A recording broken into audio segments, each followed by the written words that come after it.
If they asked me, I could write a book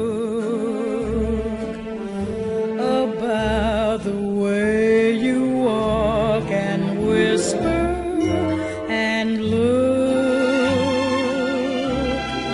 Joining us now on our Book Talk segment, we're going to find out about a book. If you like cats, this book will be good for you. If you don't like cats, maybe it'll help you. It's called Some Very Interesting Cats Perhaps You Weren't Aware Of. We're joined today by Doogie Horner on the telephone. I believe he's up in New York City today. And Doogie, good to have a chance to talk with you. How are you? I'm great, Doug, and I am in New York City. How are things? That's my former hometown. How are things in the city? I guess they're not happy about the result last night, huh? A lot of people in the World Series. Oh, what happened to the Mets? Oh, wait, was the World Series last night? Yeah, there was. Wait a minute, the World Series was last night? Oh, man. I know not everybody's into it, but a lot of Met fans up there are interested in it. Yeah, no, I saw lots of people wearing hats with M's on them. I didn't know what was going on. Or it's not an M, it's an NY. NY. Anyway, we're not talking about the World Series. We want to talk about your book. I clearly don't know anything about sports. I know about cats. That's what I know. That's the thing. There are dog lovers in the world and there are cat lovers in the world. Both sides are pretty adamant about their like. I guess people like both of them in most cases. But cats are a mystery, aren't they? They're kind of an interesting animal to try and figure out, if you can figure them out. Mm-hmm. That's what's so interesting about them as opposed to dogs. I mean, I like cats and dogs, but I think as a subject for fiction, like my book, cats are more fertile ground.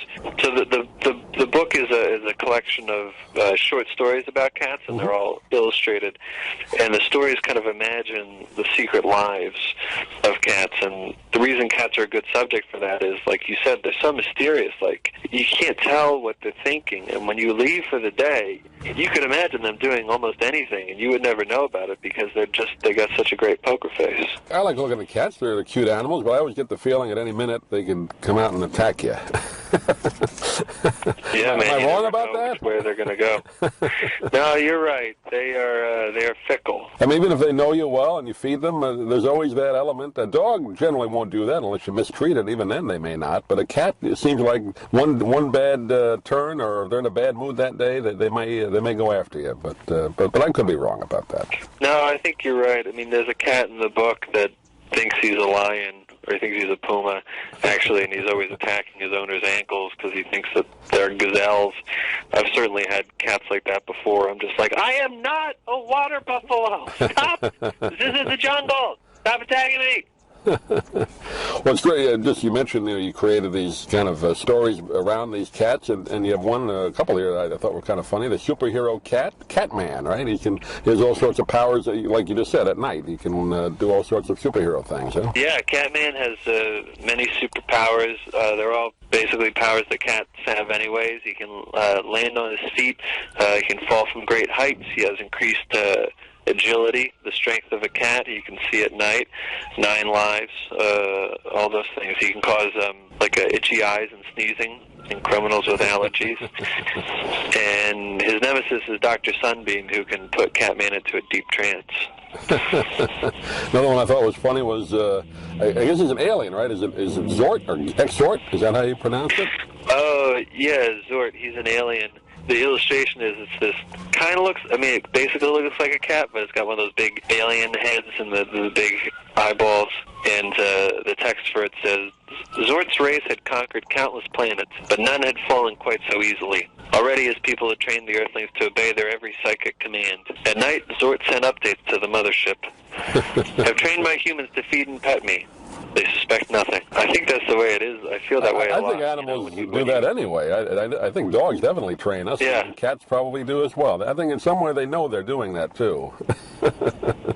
Yeah, you're like, who's in charge here? And these great illustrations, you have another one. It's Creepy Puppet. I like that one. The cat that's a ventriloquist, right? Oh, yeah, that was inspired by that Twilight Zone Twilight, episode, that's a great one, yeah. Where the dummy actually talks. I mean, without the ventriloquist. He had his own personality, right? Yeah, so the illustration is this cat ventriloquist, and then he's got a cat puppet on his leg that is just terrifying, one of those creepy puppets. And the puppet's name is Mr. Stitches, and the text of the story reads, "You're a real dummy, you know that?" "Yes, Mr. Stitches. I got a thing for both of us, don't I?" "I guess so. If only I could break the curse that keeps me in this wooden prison, I would rule as I did in the old days." "Yes, Mr. Stitches." "Oh, well, we're on in 3. Straighten my bow tie." Yeah, I remember that episode. That was a creepy one. So that's just like that. So creepy. Well, the illustrations in here, too, did you draw those as well?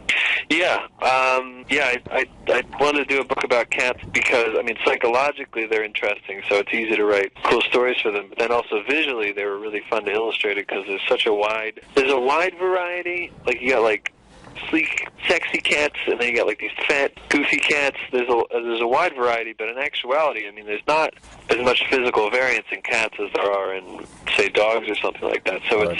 it's interesting how many different expressions you can get with actually a fairly narrow range of the actual expressions that cats have are pretty narrow.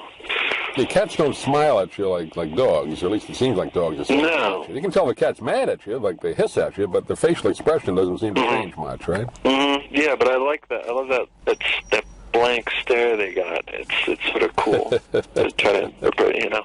Well, it's a funny book for people that, like you said, if you love cats, you're going to want to get this. But even if you don't, I think it'll give you some insight into perhaps what cats are thinking. We don't know, but you've created some thought in people. Maybe they are thinking these things. We don't know what cats are thinking. They can't tell us. So perhaps they are dreaming these things.